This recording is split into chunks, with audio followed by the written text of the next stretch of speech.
शांति।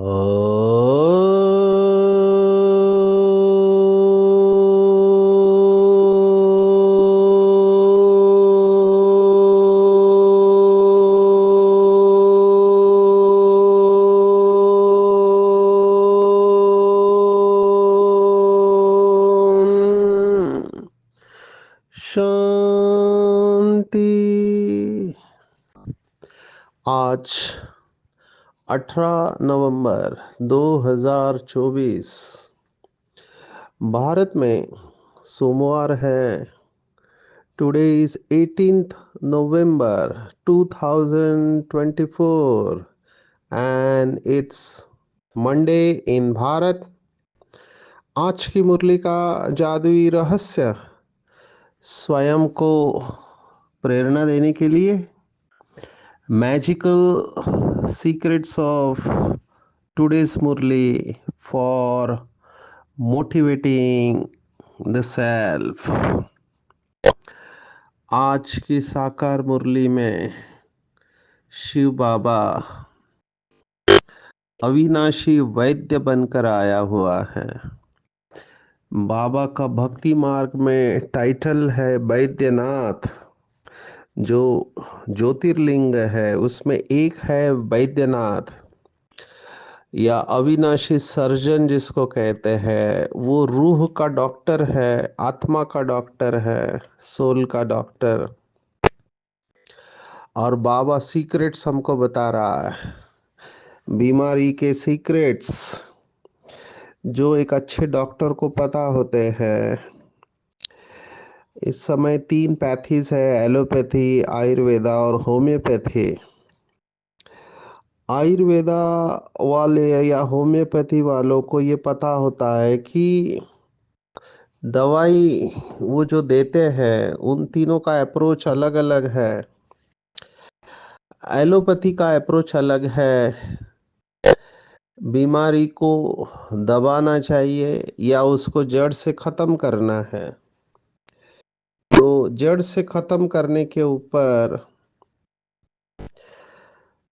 आयुर्वेदा और होम्योपैथी काम करते हैं। मैं खुद एक डॉक्टर हूँ, तो हम देखते हैं कि ज़्यादातर डॉक्टर सिम्टम्स को सप्रेस करने की दवाई देते हैं। माना हमारे शरीर के अंदर समझो पेन है तो पेन किलर की गोली देंगे, लेकिन वो पेन क्यों आ रहा है, कहाँ से आ रहा है, उसकी जड़ तक जाने की कोशिश आज के पेशेंट्स भी नहीं करते। उनको केवल रिलीफ चाहिए, क्योर नहीं चाहिए। हमने देखा है, क्योंकि क्योर में तकलीफ होती है। और यही बात बाबा बहुत साइंटिफिक तरीका लेकिन बाबा की आध्यात्मिक भाषा में कह रहे हैं कि बच्चे, माया तुम्हारे बीच में विघ्न डालनी ही है। क्यों? क्योंकि उसकी ग्राहकी खत्म होती है, इसलिए वो विघ्न डालती है। अभी ये दिखाई देता है कि बाबा माया को कोई एक व्यक्ति के रूप में बता रहा है कि आप उसके पास गिराइक थे और आपने उसके गिराइक छोड़ दिया उसके पास जाना। एक मुरली में तो बाबा ने कहा कि माया कहती है कि एक शिव बाबा क्या तुमको मिल गए, तुमने मेरा 2500 साल का साथ छोड़ दिया तो मैं तुम्हें नहीं छोड़ूंगी। ये ऐसे कि जैसे डायलॉग हो रहा है। तो माया को पर्सोनिफाई कर दिया, माना एक व्यक्ति के रूप में पेश किया है।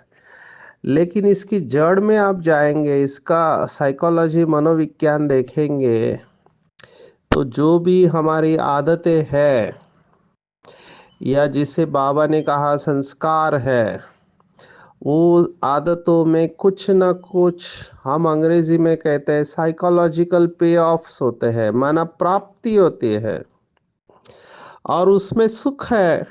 फॉर एग्जाम्पल, उदाहरण के तौर पर, अमृत वेला सबसे अच्छी नींद आती है लोग कहते हैं उसी वक्त बहुत अच्छी गहरी नींद होती है।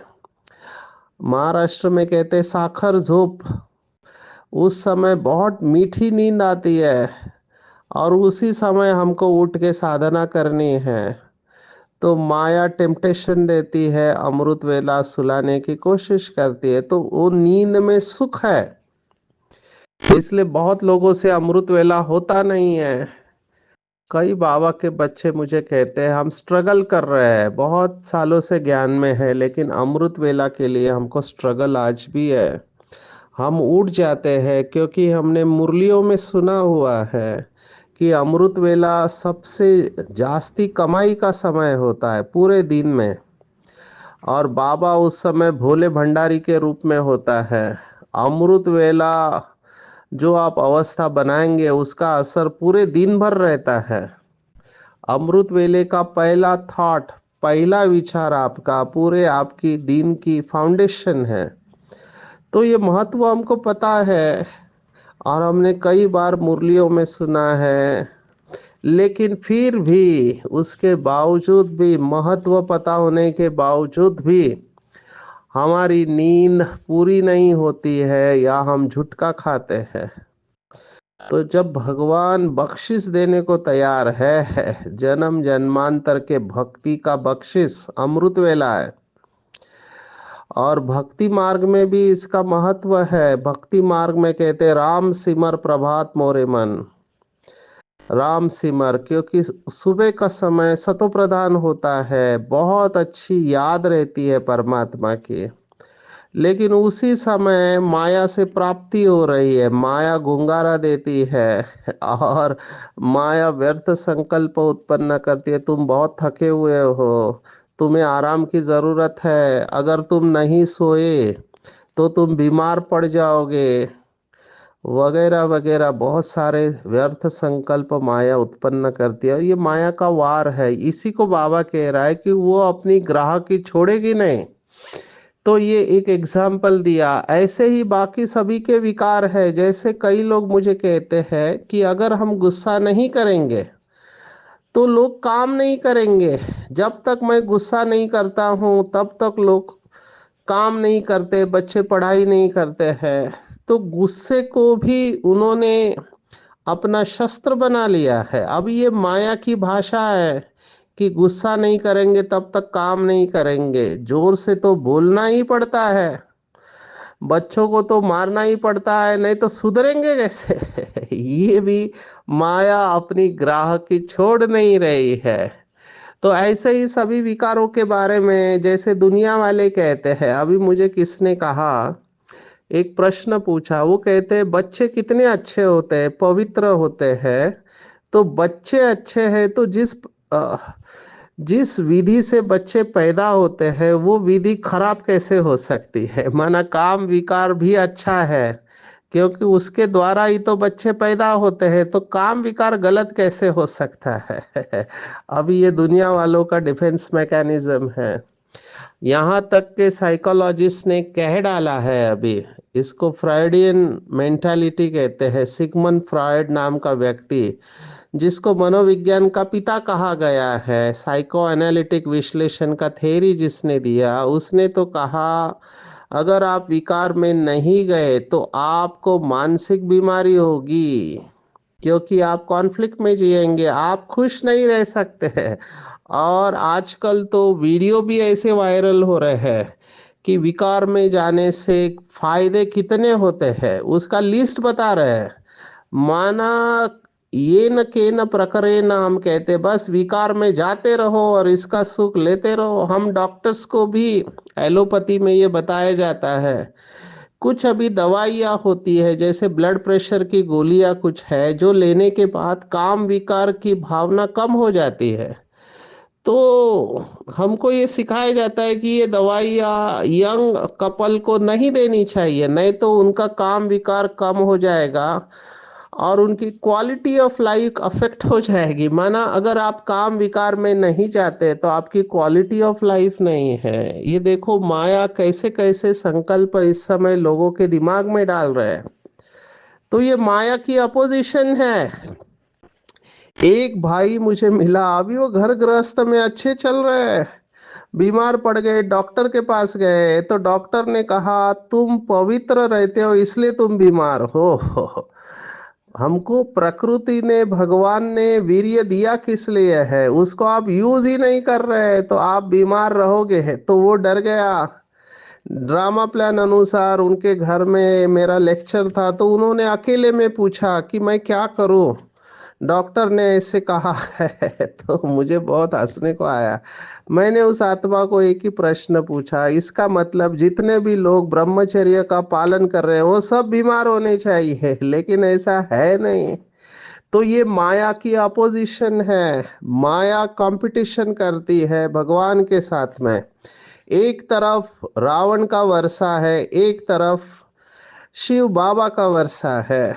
लेकिन माया दिखाती है कि ये सुख है, माना वो दुख को भी सुख के रूप में प्रेजेंट करती है। और यही भगवत गीता कहती है 18वें अध्याय में कि जो शुरुआत में अमृत के समान दिखाई देता है लेकिन लास्ट में विष के समान होता है, वो तामसी सुख है। और जो शुरुआत में विष के समान होता है लेकिन लास्ट में अमृत के समान है, वो सात्विक सुख है। तो अमृत वेला उठना शुरुआत में कठिन पड़ता है, लेकिन जब आपको प्राप्ति का अनुभव होने लगे तो वही अमृत वेला आपको अमृत के समान अनुभव होगा। काम विकार छोड़ना मुश्किल लग सकता है, लेकिन एक बार आपने इसके ऊपर विजय प्राप्त कर ली, इंद्रियों को जीत लिया, तो आपके जैसा सुखी कोई नहीं है।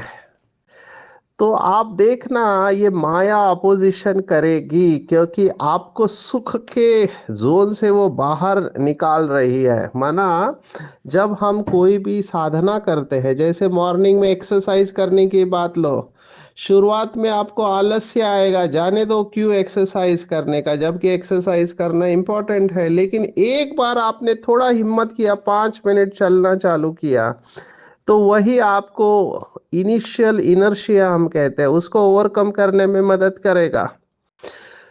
तो ये माया की अपोजिशन है, हमको बिल्कुल डरना नहीं चाहिए।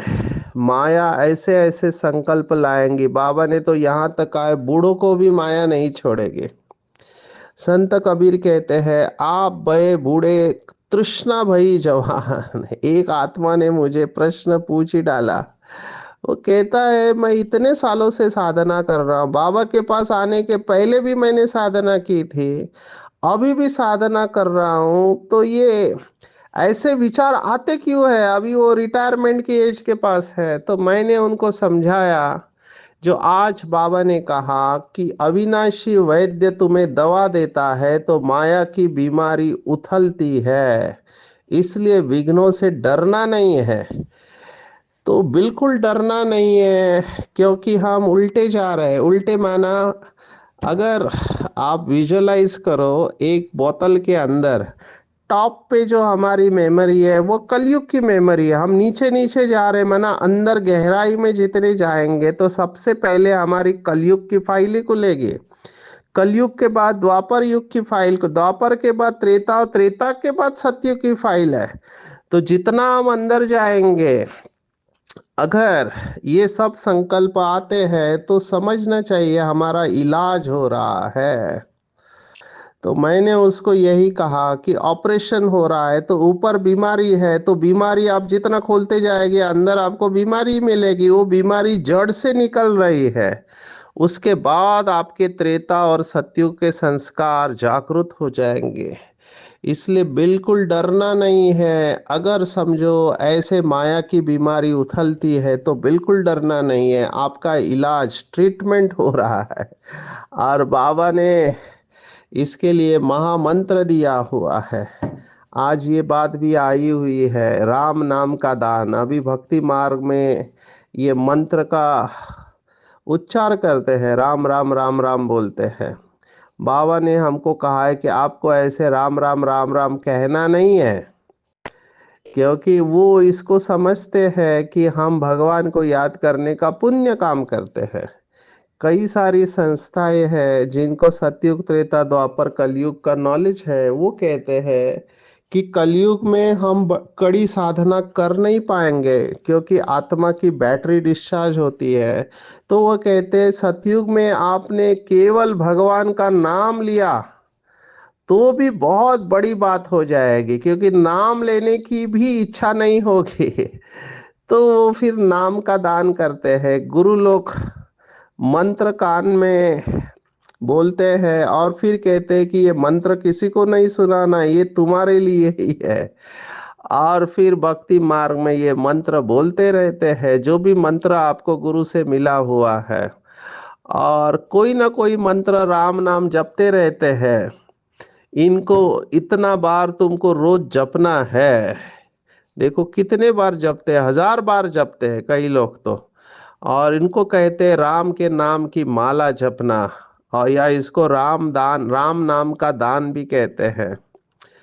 तो अभी इसका फायदा क्या होता है कि अगर आप भगवान का नाम ले रहे हैं तो एक मैकेनिज्म है हमारे अंदर, इसी के ऊपर रिसर्च किया है। अगर आपने महर्षि महेश योगी, जिसको बाबा ने, जिनको याद किया था, तो उन्होंने एक ट्रांसेंडेंटल मेडिटेशन सिखाया, उसमें वो मंत्र देते हैं।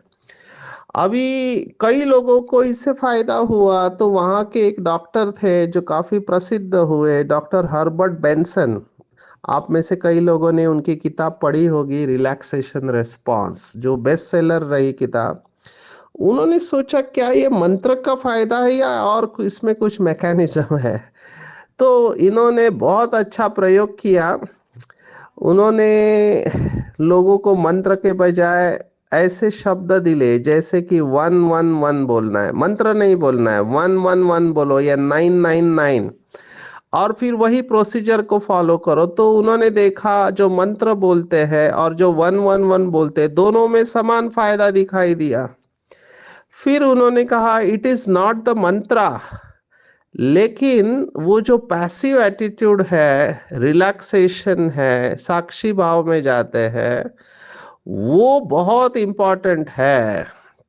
और फिर उन्होंने कहा कि it is the relaxation response, माना ये जो विधि है, प्रोसेस है, वो बहुत इंपॉर्टेंट है। वो प्रोसेस को आप फॉलो करेंगे तो आप उस रिलैक्सेशन, माना गहरा शिथिलीकरण का अनुभव करेंगे, जिसको बाबा के बच्चे कहते हैं हल्के हो गए। ये हल्का होना वो प्रोसेस की वजह से आता है।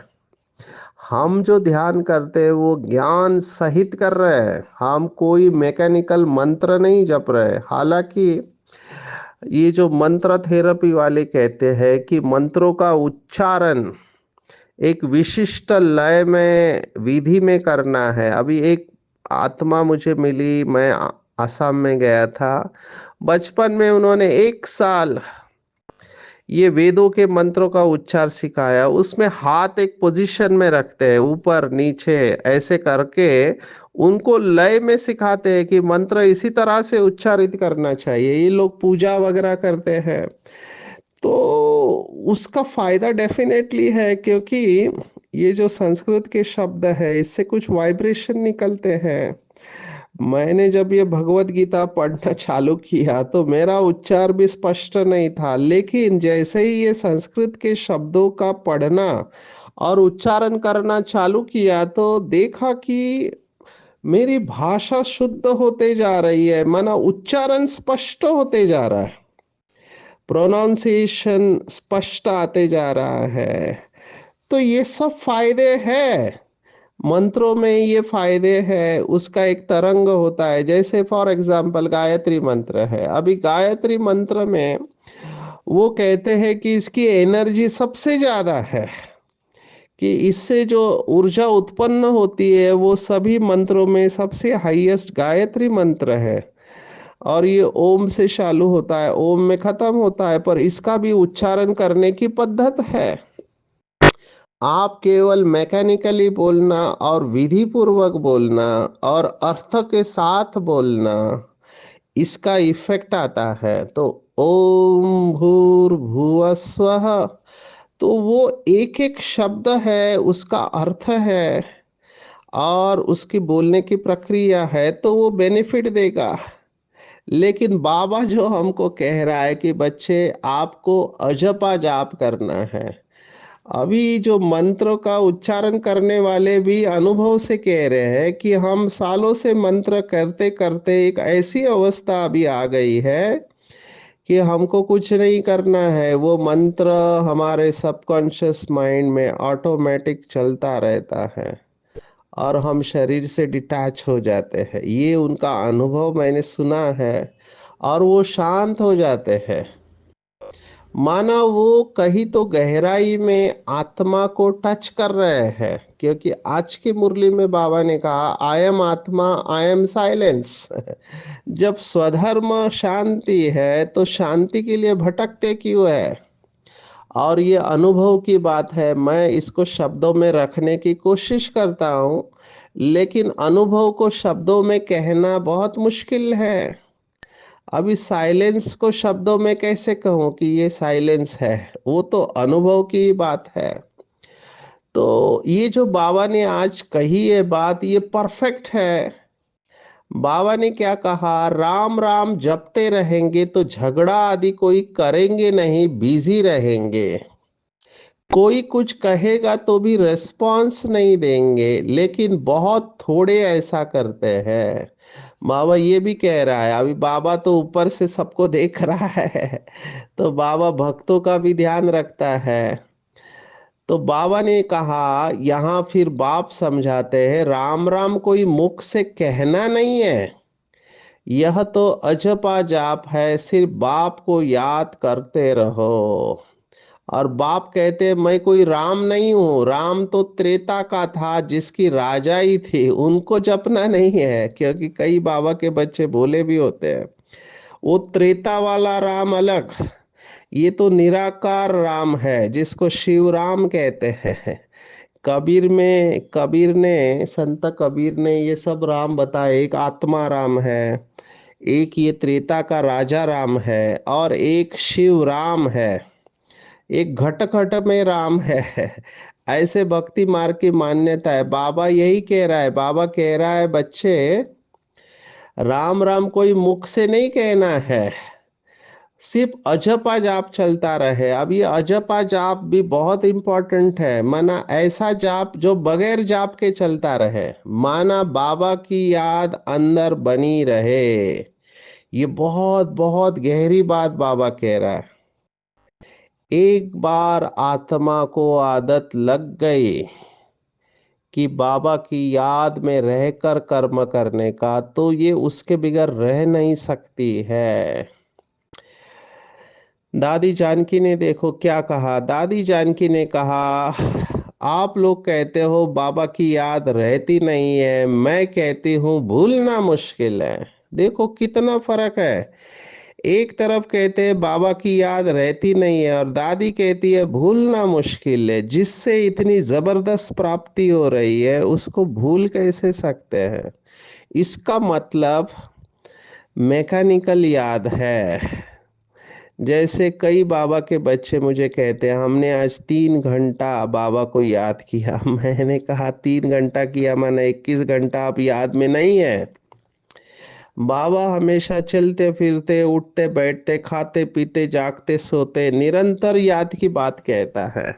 और बाबा ने कितने बार कहा है कि योगी जीवन है, हम योग लगाने वाले योगी नहीं है, हमारा जीवन ही योगी है।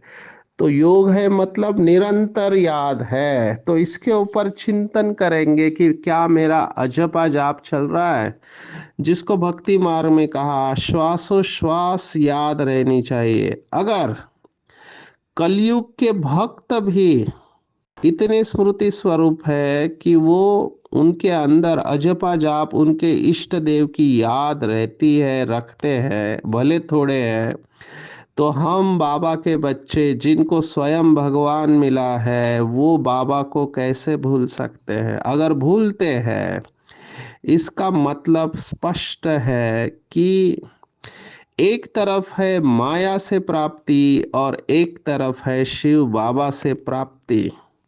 जिससे प्राप्ति हो रही है, आप उसे भूल कैसे सकते हैं? इसका मतलब डेफिनेटली माया की प्राप्ति में है। या तो पुरानी दुनिया या नई दुनिया, दोनों कैसे रह सकते हैं? एक म्यान में एक ही तलवार रह सकती है, दोनों नहीं रह सकते। तो चेक करके अपने को चेंज करना है। बाबा का भाव है कि निरंतर बाबा की याद में रहना है। और ऐसे बाबा ने आज शब्द इस्तेमाल किया भगवत गीता का, अनन्य बच्चे। ये अनन्य शब्द मेरा बहुत फेवरेट शब्द है, क्योंकि 9वें अध्याय में जो 22वां श्लोक आता है, 22nd verse of 9th chapter, बहुत फेवरेट है। अनन्याश्चिंतयन्तो मां ये जना पर्युपासते तेषां नित्याभियुक्तां योगक्षेमं वहाम्यहम्। अनन्य भाव से जो भगवान को याद करते हैं उनकी पूरी जिम्मेवारी भगवान उठा लेता है। तो अनन्य बाबा ने अर्थ बताया, जिसका अन्य कोई नहीं है शिव बाबा के अलावा, या जिसको कहते एक बाप दूसरा न कोई, मेरे तो एक शिव बाबा दूसरा न कोई, वो अनन्य बच्चे, उनको कौन सी पावर आएगी? तो बाबा ने कहा अनन्य बच्चों को फील होगा कि ये क्या बनने वाला है। बाबा ने कहा अनन्य बच्चे जो है उनको बहुत सारी फीलिंग आएगी, आगे चलकर बहुत फील करेंगे, ये साहूकारों की दासी बनेंगी, ये राजाई घराने की दासी बनेंगी, यह बड़े साहूकार बनेंगे जिनको कब कब इनवाइट करते रहेंगे, सबको थोड़े ही इनवाइट करेंगे, सब मुंह थोड़े ही देखेंगे। तो ये अनन्य बच्चों को पता चलेगा, और वो समय अब है। अनन्य बच्चों को और एक रियलाइजेशन होगा कि नवरात्रि पर जो पूजा हो रही है वो हमारी ही है, हम ही इष्ट देव है। ये स्पष्ट महसूसता आएगी कि मेरे ही मंदिर है। लेकिन ये बहुत ऊंची अवस्था है। अनन्य अनन्य बच्चे भूलेंगे नहीं। बहुत लोग कहते हैं भाषण के बाद हमको स्मृति आती है, अरे ये पॉइंट समझा नहीं थी। लेकिन भूल गए। बाबा ने कहा स्मृति स्वरूप रहना है, सुनना है।